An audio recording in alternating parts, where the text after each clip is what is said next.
पहले यात्री दल के अंशुल पांडे ने अपना जन्मदिन ओम पर्वत में मनाया। सौभाग्यशाली अंशुल पांडे प्रथम यात्री दल के सदस्य थे और 16 मई को इनका जन्मदिन पड़ा।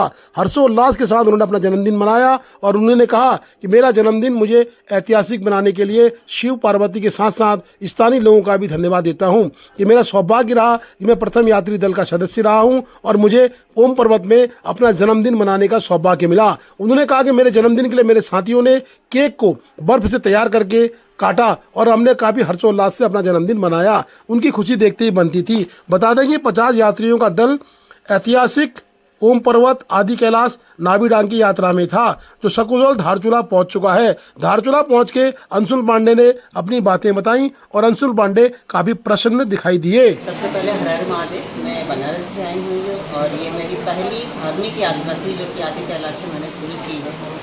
ये यात्रा मेरे लिए बहुत ही महत्वपूर्ण थी क्योंकि मैं अनुभव करना चाहती थी कि लोग कैसे जाते हैं। पहले तो गाड़ियाँ भी नहीं जाती थी, लोग पैदल जाते थे और भी गवर्नमेंट ने इतनी सुविधा दे दी कि लोग गाड़ियों से जाते हैं और उन शिव जी को वहाँ पर जाके साक्षात फील करना कि वो पावर क्या है, वो डिवाइन क्या है, वो एनर्जी कैसे हमें मिलती है, वो मेरे लिए बहुत ही ज़्यादा प्रभावशाली रहा है। एक नई ऊर्जा के साथ मैं वापस जाऊँगी और अपने काम पे लगूँगी। चूँकि मैं एक खिलाड़ी भी रही हूँ, मुझे बहुत ज़रूरी था एक ब्रेक लेना और प्रभु के चरणों में जाके वो पावर फील करके एक नई एनर्जी के साथ वापस।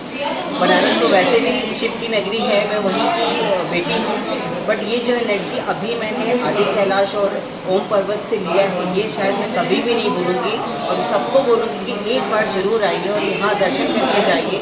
इसके बाद शायद मैं कैलाश मानसरोवर जाने की सोचूंगी क्योंकि मेरी मदर वहाँ गई थी, तो मैं वो कुछ रास्ते मैंने देखे जो पैदल भी आते थे, कैसे पगडंडियों से होके वो लोग गए हैं। गवर्नमेंट ने भी कितना डेवलपमेंट किया है और जो नेक्स्ट है मानसरोवर की यात्रा खुलेगी वो इंडिया से ही जाएगी, हमें चाइना से भी नहीं जाना होगा। तो उसके लिए मैं सरकार को भी बहुत बहुत धन्यवाद देती हूँ कि वो इतना डेवलपमेंट कर रहे हैं कि हमें प्रभु के चरणों के साक्षात उनका निवास स्थान जो हम उसके दर्शन कर पाए और वहाँ से ब्लेसिंग ले और वो पावर फील करके वापस अपने काम पे लग सके। हर महादेव, ओम नमः शिवाय।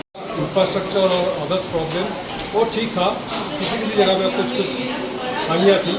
आशा करते हैं कि अगले पड़ाव में, अगले आने वाले समय में इसको और भी खरे उतरेंगे। अच्छा था, ओवरऑल बहुत अच्छा, सेटिस्फैक्शन बहुत बढ़िया था। ये आदि कैलाश ओम पर्वत यात्रा शुरू हो गई है, जिसका यात्रा का जिम्मेदारी कुमारमंडल विकास निगम को दी गई है। ये यात्रा कैसे हो रही है और यात्री कैसे आ रहे हैं और आपके द्वारा क्या व्यवस्था है? ओम नमः शिवाय। हर हर महादेव। मेरा नाम होशियार सिंह रावत है। यह कुमारमंडल विकास निगम का नागडांग कैंप है। इस कैंप की हाइट 14,000 फीट है। यहाँ पर आज हमारे कुमारमंडल विकास निगम का पहला बैच पहुँच चुका है, जिन्होंने ओम पर्वत के आज दर्शन किए। दर्शन करके यात्री काफ़ी उत्साहित हैं। आज हमारे कुमारमंडल विकास जो पहला दल यहाँ पर पहुँचा है, इनके स्वागत में हमने सर्वप्रथम इनको ब्रॉन्ज का जूस, फिर इनको भोजन की व्यवस्था है जो यहाँ हमारे लोकल में जो भी उपलब्ध है, जो हमारे यहाँ सिलीकुटो भी हमने उपलब्ध कराने की पूरी कोशिश की है।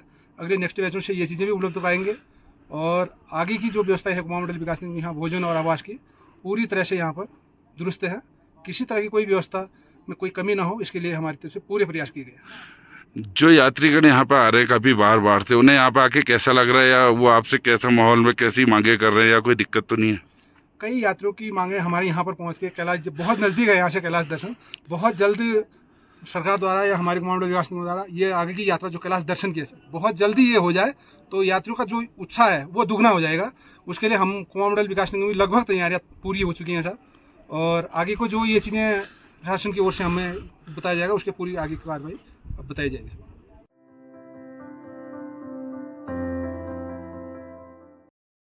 धारचूला के राती में 3 साल से स्थायी शिक्षक की मांग, 26 बच्चों का भविष्य अधर में। बता दें कि धारचूला के राती के ग्रामीण ने स्थायी शिक्षक की 3 साल से लगातार मांग की है। उन्होंने मजबूरी में आके अभिभावक संघ बना के 100 रुपये प्रति छात्र जमा करके एक शिक्षिका यहाँ पर रखी है, परंतु अभी तक 26 बच्चों में एक भी सरकारी टीचर विभाग उपलब्ध नहीं करा पाया है। वहीं राती के अभिभावकों ने कहा है कि 3 साल से लगातार विभाग के लिए लिखत पढ़त जारी है। ज्ञापनों के माध्यम सरकार को, प्रशासन को, शिक्षा विभाग को चेताया गया, परंतु कहीं ना कहीं राती की तरफ शिक्षा विभाग ने आंखें मूंद रखी हैं। रांची के ग्रामीणों ने एक बैठक करके शिक्षा सत्र जुलाई के प्रथम सप्ताह में धारचूला में एक धरना प्रदर्शन की बात कही है। उन्होंने कहा कि अगर जुलाई 1 तारीख तक शिक्षक की व्यवस्था नहीं की गई तो सारे ग्रामीण धारचूला पहुंचकर सभी बच्चों को लेकर साथ में तहसील में धरना प्रदर्शन करेंगे, जिसकी पूर्ण जिम्मेदारी प्रशासन की और शिक्षा विभाग की होगी। लगातार शिक्षकों की मांग करते रांची के लोग परेशान की हालत में अब आंदोलन का मन बना चुके हैं। शिक्षा मंत्री महोदय उत्तराखंड से सादर अनुरोध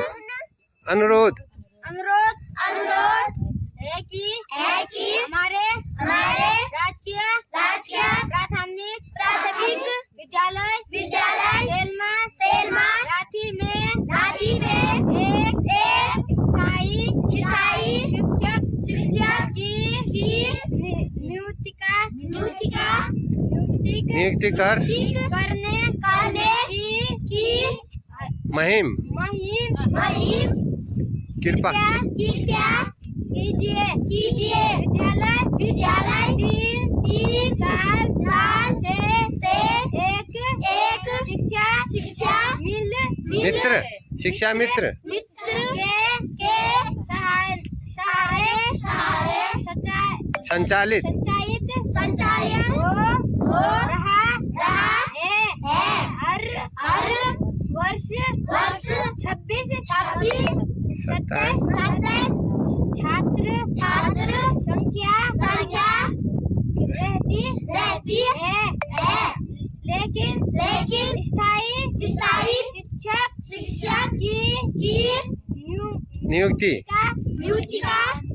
नियुक्ति नहीं होने से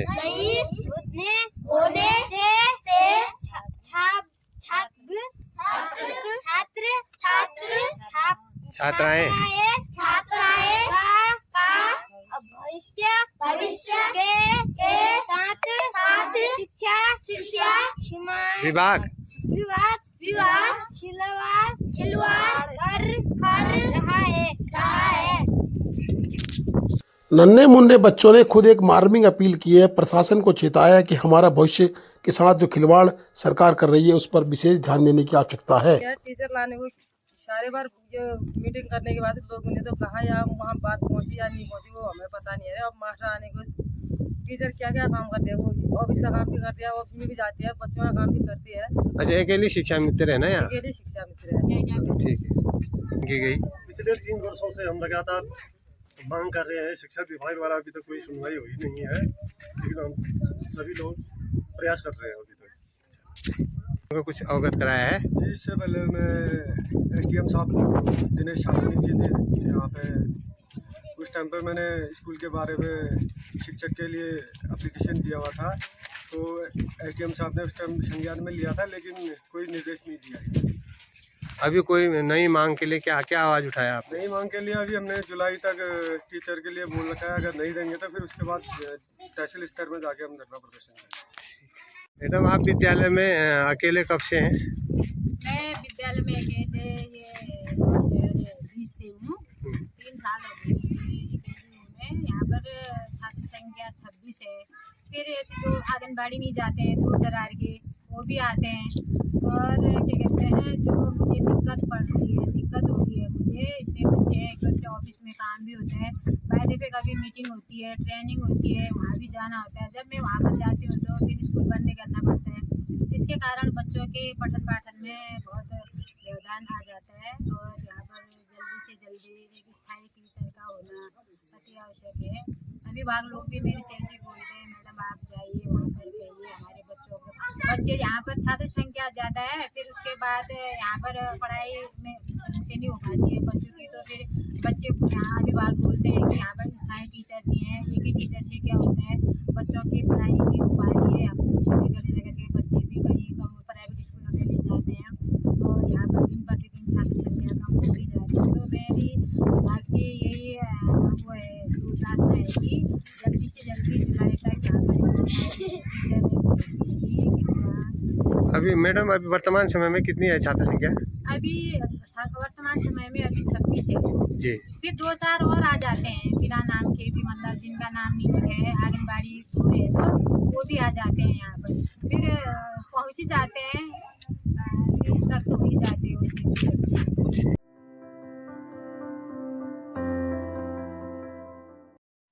धारचूला में जल निगम द्वारा करोड़ों के कार्य किए जा रहे हैं, परंतु जल निगम की करोड़ों की भवन को जल निगम नहीं देख रहा है। जल निगम के अधिकारी कर्मचारियों की बड़ी लापरवाही से करोड़ों के भवन खंडर बनते दिख रहे हैं। धारचूला में जल निगम के पास काफी मात्रा में जमीन और मकान है, परंतु धारचूला में जेई को बैठने के लिए स्थान नहीं है, कार्यालय उपलब्ध नहीं है। जेई की लापरवाही कहें या विभाग की लापरवाही कहें, कार्यालय खंडर में तब्दील हो गया है। अब बताएं, केवल एक चौकीदार के भरोसे जल निगम धारचूला का कार्यक्रम चल रहा है। करोड़ों की स्कीम जल निगम में धारचूला में आई है। जल निगम के अरविंद सिंह यहाँ की सचिव साहब लगातार प्रयासरत है कि धारचूला में अच्छे विकास कार्य हो। अब जनता उनसे गुहार लगाने के मूड में है कि कम से कम उनका कार्यालय तो धारचूला में पुनः स्थापित हो जाए। काफी बड़ी जगह में जल निगम और जल संस्थान के कार्यालय कार्य कर रहे हैं, परंतु जल निगम का कार्यालय मूक दर्शक की भांति मुंह चुरा रहा है। Please do like, share and subscribe DCL News.